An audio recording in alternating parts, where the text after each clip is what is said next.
আমি মাননীয় মন্ত্রী মহোদয়ের কাছে প্রশ্ন করতে চাচ্ছি, আমার জেলা শেরপুর, সে জেলায় গ্যাসের যে লাইন আছে সে লাইনটি দেখা যাচ্ছে যে ওনাদের মতামত হচ্ছে যে এত বেশি লাস্টে যে গ্যাস সরবরাহ স্বাভাবিকভাবেই শেষ মুহূর্তে গিয়ে খুবই কম হয়।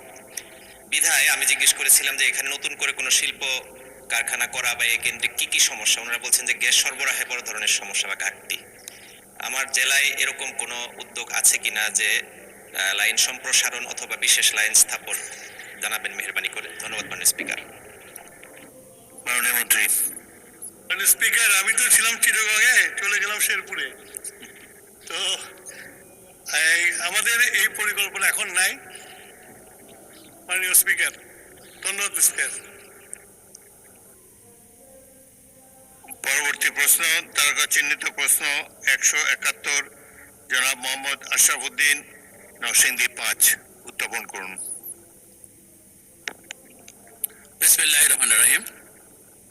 মাননীয় স্পিকার, আপনাকে ধন্যবাদ।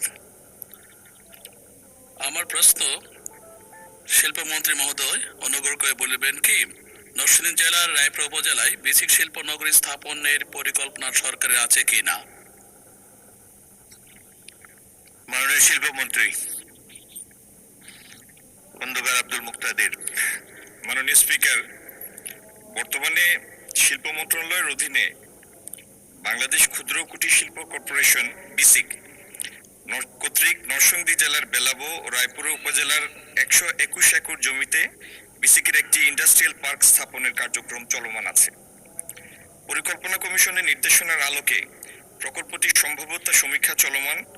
সম্ভাব্যতা সমীক্ষা শেষে চূড়ান্ত প্রতিবেদন প্রাপ্তির পর ডিপিপি প্রণয়ন করা হবে। এটি বাস্তবায়িত হতে আরো 3 বছর সময় লাগবে।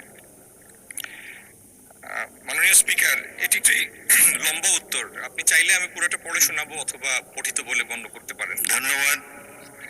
প্রশ্নটির বাকি অংশ পঠিত বলে গণ্য হোক।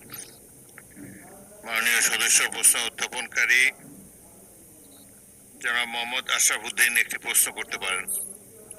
ধন্যবাদ মাননীয় স্পিকার। আমার প্রশ্ন এখানে, একটা বেসিক শিল্প নগরী করতে গেলে বাংলাদেশে আমরা দেখে আসছি জমি অধিগ্রহণ, সেই সাথে সমীক্ষা, বাস্তবায়ন সব মিলিয়ে 5 বছর চলে যায়। একজন ব্যবসায়ী যে কিনা বেসিক শিল্প নগরীতে জমি কিনে, তার কিন্তু ব্যবসাটা বড় ব্যবসা না, সে কিন্তু মিড ক্লাসের চেয়ে লোয়ার মিড ক্লাস।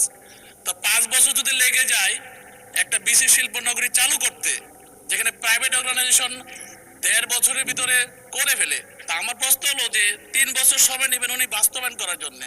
এই ঘুরে ফিরে 5 বছর থেকে এই সময় কমিয়ে উনি 2 বছরের ভিতরে আনতে পারবেন কিনা, তাতে করে আমরা একটা উন্নয়নের মুখ দেখতে পারবো, ব্যাঘাত মোচন হবে এবং উদ্যোক্তা সৃষ্টি হবে। আমি চাই এখানে উনি কিভাবে সময়টা কমে নিয়ে আসতে পারবেন কিনা।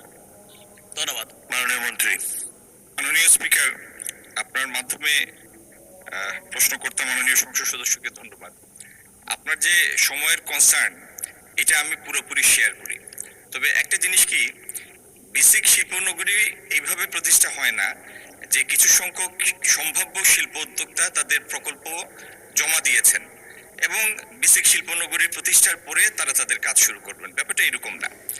এটি স্থাপন করা হয় এর আগে শতপ্রণোদিত হয়ে উদ্যোগে শিল্প মন্ত্রণালয়ের অধীনে বিসিক একটা সম্ভাব্যতা সমীক্ষা যাচাই করে তারা এখানে একটা শিল্প পার্ক বা বেসিক শিল্প নগরী প্রতিষ্ঠার উদ্যোগ নেয় এবং শিল্প হওয়ার পরে, বেসিক হওয়ার পরে তারপরে আগ্রহী উদ্যোক্তারা এসে প্লট নেন, তারপরে শিল্প প্রতিষ্ঠার উদ্যোগ নেন। কিন্তু তারপরেও আমি আপনার সময়ের এই কনসার্নটা পুরোপুরি শেয়ার করি। ধন্যবাদ।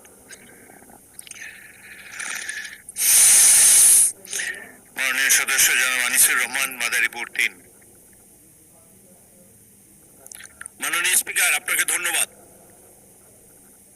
আমার নির্বাচনী আসন মাদারীপুর 3। মাদারীপুর সদরে আমাদের একটি নতুন শিল্পনগরী গড়ে উঠেছে। সেখানে মাটি ভরাটের কাজ শেষ, জমি অধিগ্রহণ হয়েছে, কিন্তু শিল্প নগরী হিসাবে শিল্প উদ্যোক্তারা সেখানে যে শিল্প গড়ে তুলবে, যখন আমি দেখলাম দীর্ঘদিন পড়ে আছে, আমরা বুঝতে পারলাম সেই শিল্প প্লটগুলো প্রকৃত ব্যবসায়ীরা না পেয়ে কিছু অসাধু লোক সেখানে প্লটগুলো পেয়েছে। সেই ব্যাপারে আমার শিল্প মন্ত্রণালয়ের মন্ত্রীর কাছে আমার প্রশ্ন, একটি পদক্ষেপ নেবেন কিনা উনি? ধন্যবাদ মাননীয় স্পিকার। মাননীয় মন্ত্রী। মাননীয় স্পিকার, আপনার মাধ্যমে মাননীয় সংসদ সদস্যকে ধন্যবাদ। আমরা আপনার কাছ থেকে জানলাম মাদারীপুরে যে কটি প্লট বরাদ্দ হয়েছে একটি নির্দিষ্ট সময়ের মধ্যে শিল্প স্থাপন করে উৎপাদনে যাওয়ার কথা। তো যে সমস্ত জায়গায় ব্যত্যয় হয়েছে সেটা যদি সময় ইতিমধ্যে অতিক্রান্ত হয়ে থাকে আমরা নিশ্চয়ই সেই বিষয়ে ব্যবস্থা নিব। ধন্যবাদ মাননীয় স্পিকার। মাননীয় সদস্য আব্দুল মুন্তাকিম, নীলফামারী 4। ধন্যবাদ মাননীয় স্পিকার। আমার সৈয়দপুর এবং কিশোরগঞ্জে বেসিক শিল্পনগরী 1962 সালে স্থাপিত সম্ভবত। তো সেই বেসিক শিল্পনগরীতে এখন বর্তমানে 10 একর জমি আছে এবং প্লট আছে 50টি। ইতিমধ্যে আমি তাদের সাথে বসেছিলাম, সেখানে ব্যবসায়ী এবং শিল্প উদ্যোক্তা বৃন্দ বলেছেন যে আরো 100টি প্লট, আরো প্রায় 50 একর জমি যদি সেখানে দেওয়া যেত, বৃহত্তর রংপুরের শিল্প আমরা অনেক দূরে এগিয়ে নিতে পারতাম। এই ব্যাপারে মাননীয় শিল্পমন্ত্রীর দৃষ্টি আকর্ষণ করছি আপনার মাধ্যমে, সেখানে কোনো নতুন কোনো জমি অধিগ্রহণ এবং সেখানে নতুন শিল্প প্লট স্থাপনের পরিকল্পনা নেবেন কিনা? ধন্যবাদ মাননীয় স্পিকার। মাননীয় মন্ত্রী। মাননীয় স্পিকার, আমি অফ দি কাফ উত্তরটা দিতে চাচ্ছি না। এটার জন্য আমাদের একটু প্রস্তুতি দরকার, কারণ এখানে জমির প্রাপ্যতা আছে কিনা সেটি স্থানীয় প্রশাসনের সাথে যাচাই করার বিষয় আছে। আমরা নোটিশ দিলে তো আমরা প্রস্তুত হয়ে উত্তর দিব, কিন্তু এমনিতে আপনার উত্তরটাকেই আমি একটা নোটিশ হিসাবে গণ্য করছি মাননীয় সদস্যের। উইল লুক ইনটু ইট। ধন্যবাদ।